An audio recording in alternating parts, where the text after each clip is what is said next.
Salam alaikum wa rahmatullahi ta'ala wa barakatuh. Chers étudiants, j'ai l'honneur de commencer avec vous le premier cours dans le module d'immunopathologie relatif aux hypersensibilités.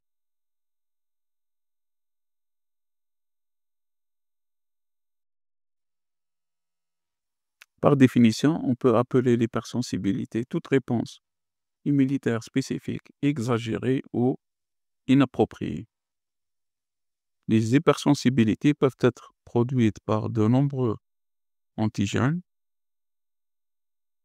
Ils sont à l'origine d'une réaction d'hypersensibilité variée d'un individu à un autre. Selon les résultats de recherche publiés, on peut décrire conventionnellement 4 types d'hypersensibilité à noter: hypersensibilité type 1, type 2, type 3 et enfin type 4. Il faut savoir également que les 3 premiers types sont dus à des anticorps, tandis que le dernier est dû à des macrophages et des cellules T. On va directement entamer le premier type d'hypersensibilité, à savoir l'hypersensibilité de type 1. Il faut savoir que l'hypersensibilité, elle est dite immédiate ou allergique. Elle est liée à une réponse déclenchée par des immunoglobulines de type E contre des antigènes qu'on retrouve classiquement dans notre environnement, à savoir la poussière, le pollen, etc.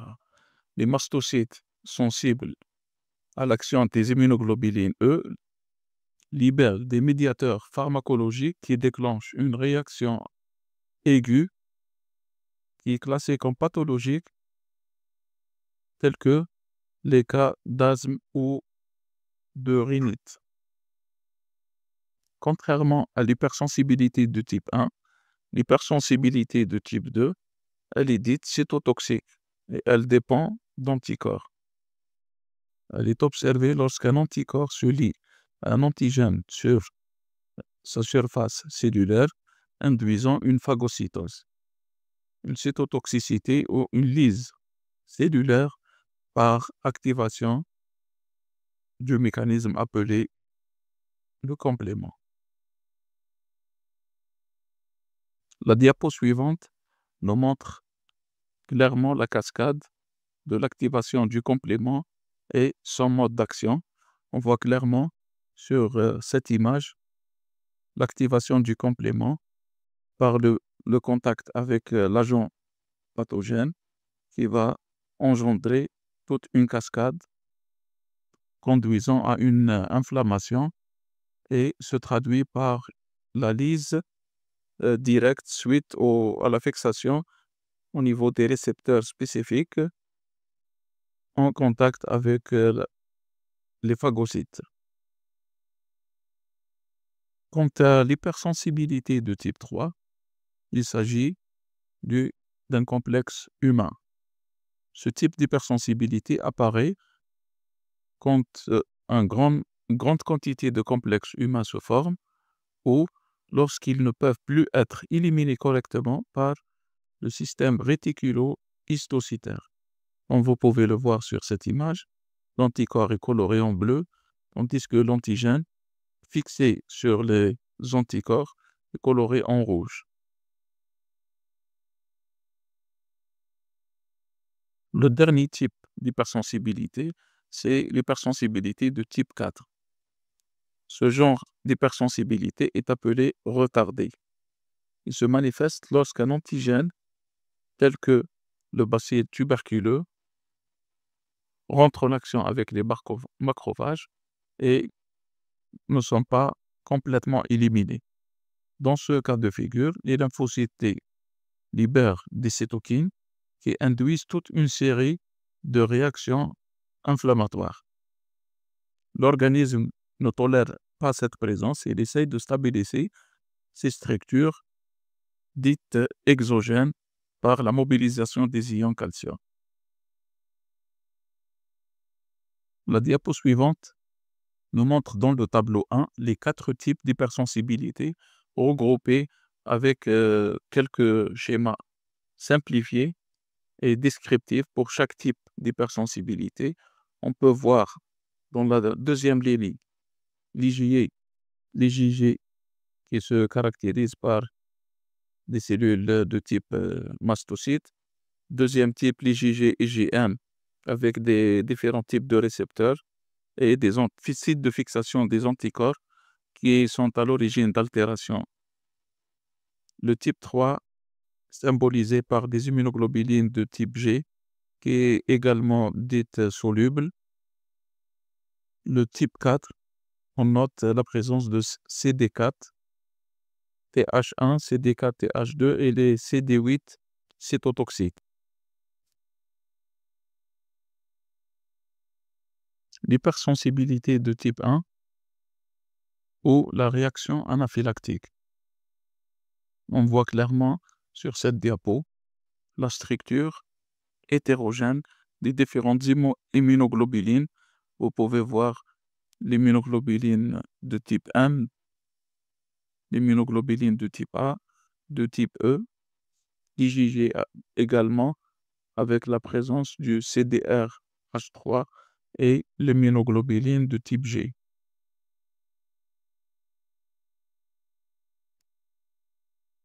Si on pose la question, quelles sont les caractéristiques générales d'hypersensibilité de type 1? Pour répondre à cette question, il faut savoir que les antigènes collectivement appelés allergènes sont principalement observés au niveau des muqueuses et les réactions déclenchées sont dites réactions d'hyperallergiques ou bien réactions allergiques. Il faut savoir également que ce type de réaction est médié par des anticorps de classe IgE. L'IgE n'agissent pas seuls, donc ils ont besoin de lymphocytes T auxiliaires, appelés helper en anglais. Ils sont de type 2 et symbolisés TH2. Concernant en pathologie humaine, certaines personnes sont atopiques, autrement dit, ils possèdent des prédispositions héréditaires pour présenter un type de manifestation allergique par rapport à d'autres, et l'incidence de ces maladies diffère selon est-ce que les parents étaient déjà porteurs de ces gènes atopiques.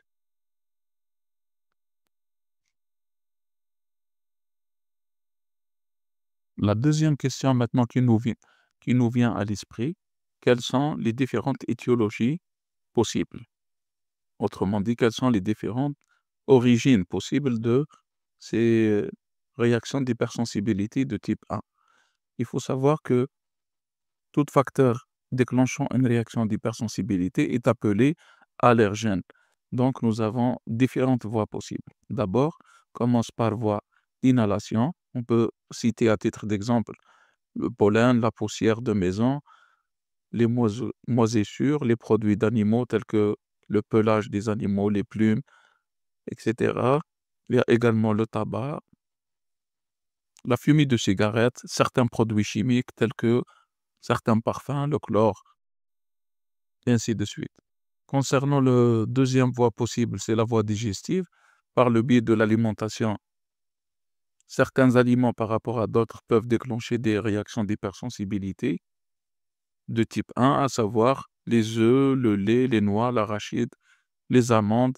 Il y a également certains produits de la pêche qui peuvent jouer un rôle important dans le déclenchement de certaines réactions d'hypersensibilité, telles que les crevettes, on parle de crustacés, et les crevettes en particulier, certains fruits de mer, et aussi certains médicaments.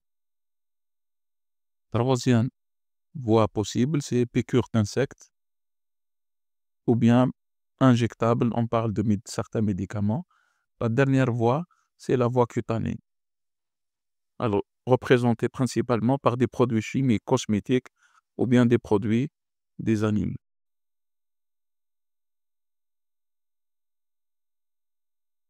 Classiquement, l'hypersensibilité de type 1 passe par 3 étapes successives. La première phase, c'est la phase ou bien l'étape de sensibilisation. La deuxième phase, c'est la phase d'activation. Et enfin, la dernière phase, c'est la phase ou bien l'étape effectrice qui est, elle aussi, composée en deux sous-phases, à savoir précoce et tardive.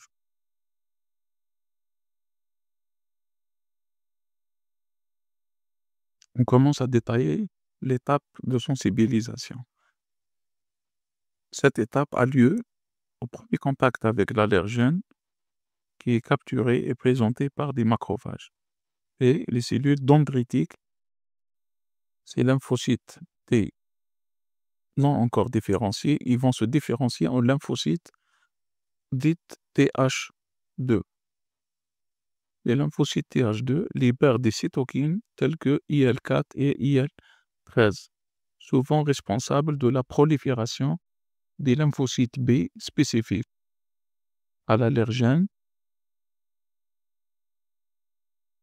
L'IL-5 stimule à leur rôle la prolifération des eosinophiles et facilite leur passage dans le sang. On parle d'hyperéosinophilie. Contrairement aux immunoglobulines de type E, sont des anticorps cytophiles. Ils se fixent au récepteur de la partie Fc des immunoglobulines de type E à la surface des mastocytes et des basophiles.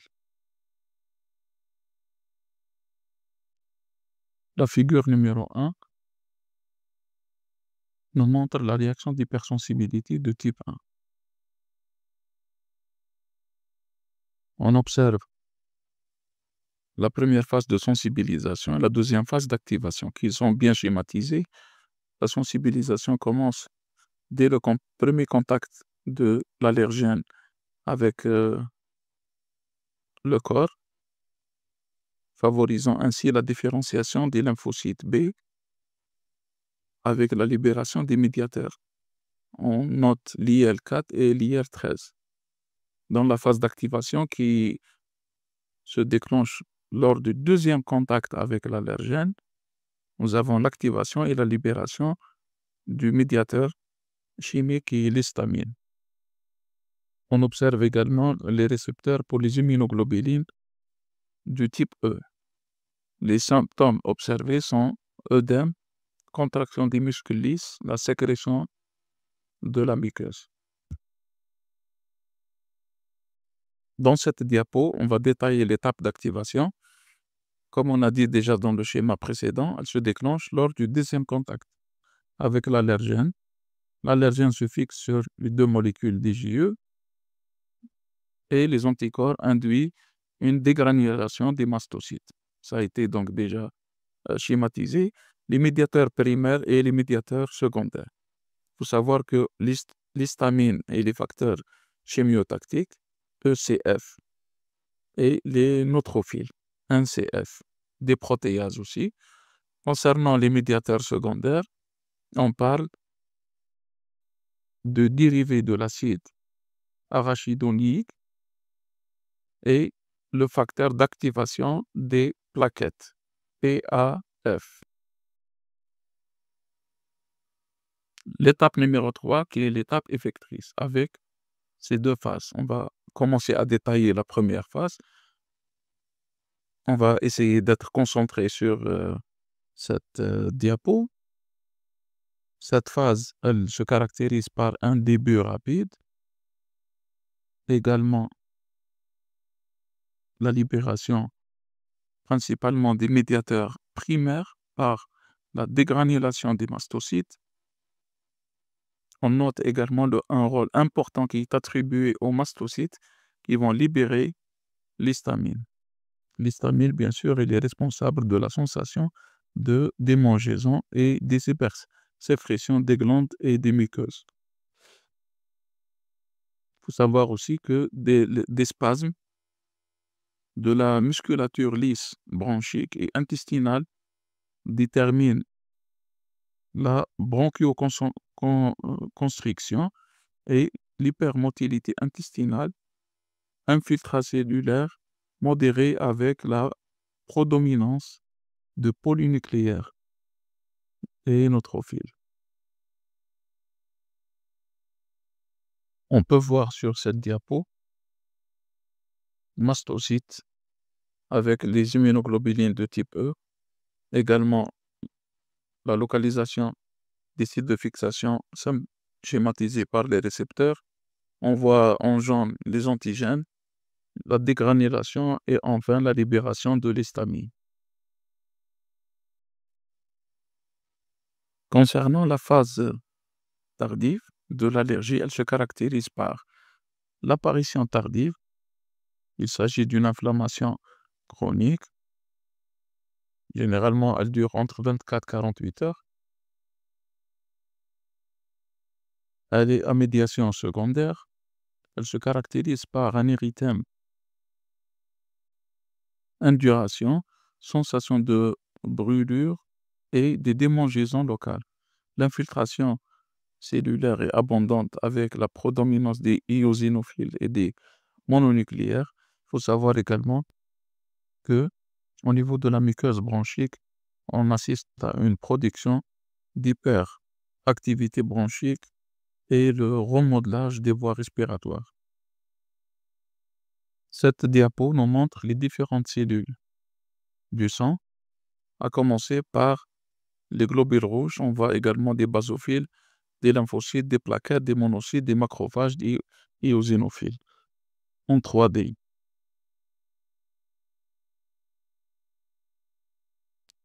Les hypersensibilités, il faut savoir qu'ils sont à l'origine de différentes anomalies et de pathologies rencontrées en médecine vétérinaire, chez les carnivores et chez les félidés également, et même chez les autres espèces animales.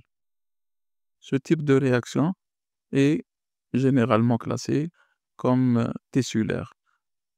On peut citer, à titre d'exemple, la rhinite allergique, l'asthme bronchique allergique ou extrinsèque, la dermatite atopique, urticaire, la gastro-entérite d'origine allergique, et comme vous pouvez voir sur le petit schéma, le diamètre et la canalisation des voies respiratoires dans le cas d'asthme.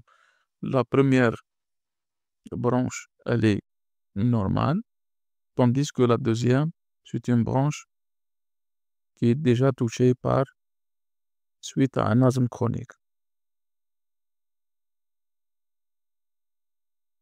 Dans cette